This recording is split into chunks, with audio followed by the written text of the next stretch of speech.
ঠান্ডা গরম পড়তেছে না, এই ঠান্ডা এই গরম ঠান্ডা বলেছিলাম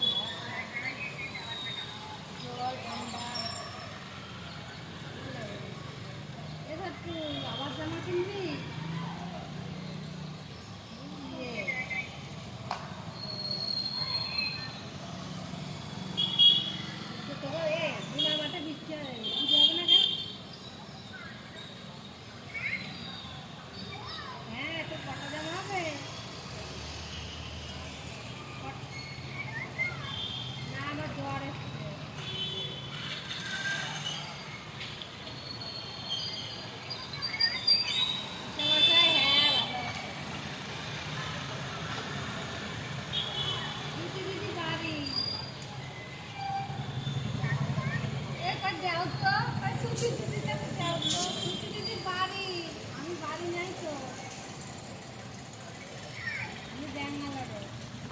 ডাক্তার দেখাতে সে তো বোঝে।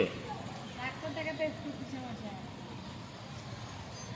টুকু দাদাকে ফোন কর, তাহলে ছুটি দিদির সাথে কথা বলতে পারবো।